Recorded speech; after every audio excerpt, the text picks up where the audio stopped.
नमस्कार।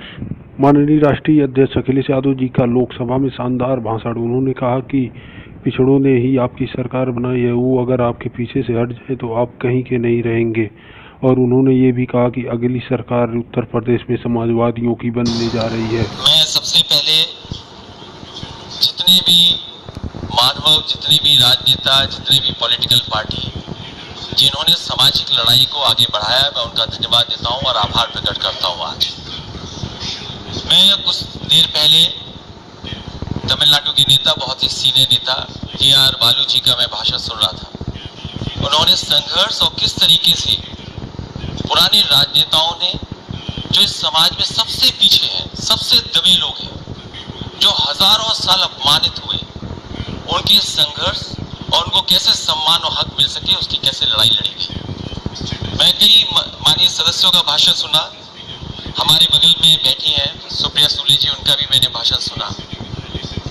वो कह रही कि सरकार से वो कंफ्यूज हैं, क्योंकि सरकार के एक माननीय सदस्य कुछ कहते हैं, दूसरे माननीय सदस्य कुछ कहते हैं। ये तो सदन की बात है सभापति महोदय। लेकिन अगर हम सत्ता पक्ष में बैठे लोगों की बातें सुने और उनका आकलन करें, अगर देश को सबसे ज्यादा किसी ने गुमराह किया है तो वो भारतीय जनता पार्टी ने पिछड़ों को, दलितों को सबसे ज्यादा गुमराह करने का काम किया।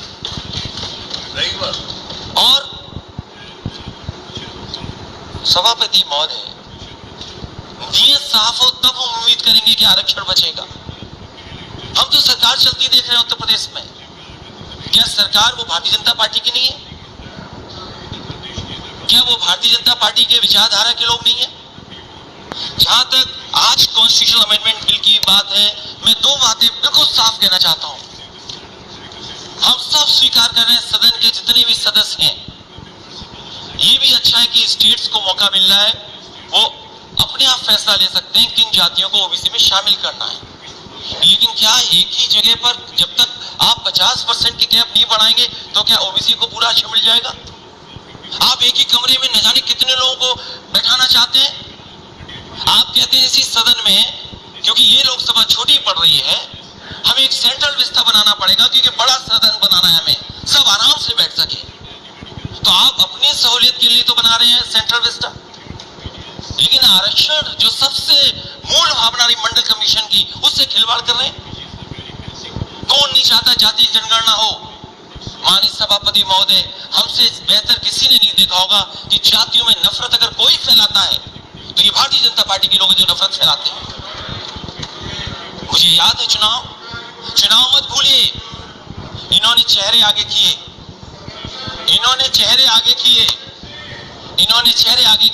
कि ये ओबीसी मुख्यमंत्री होंगे, ये ओबीसी मुख्यमंत्री होंगे, ये ओबीसी मुख्यमंत्री होंगे। लेकिन जब मुख्यमंत्री बना तो कौन बना? ये हर जाति के अंदर नफरत फैला दी इन्होंने।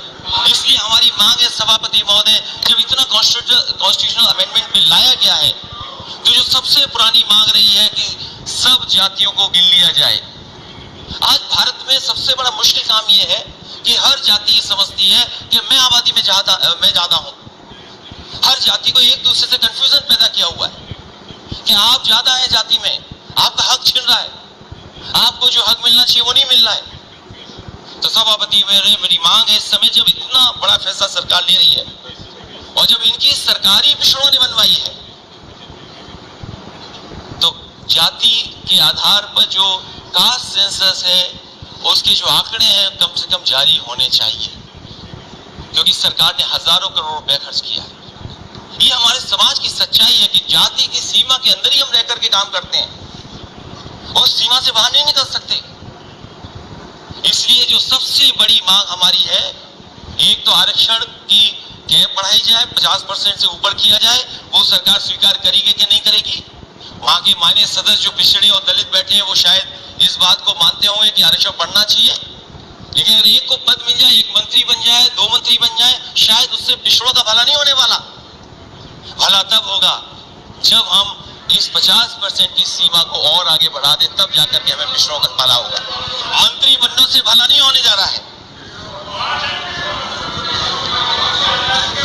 MP कितने भी आए हों हमारे, लेकिन अगली सरकार समाजवादी बनने जा रही है और आप अगर कास्ट सेंसस नहीं करोगे तो उत्तर प्रदेश में समाजवादी पार्टी कास्ट सेंसस करके दिखा देगी।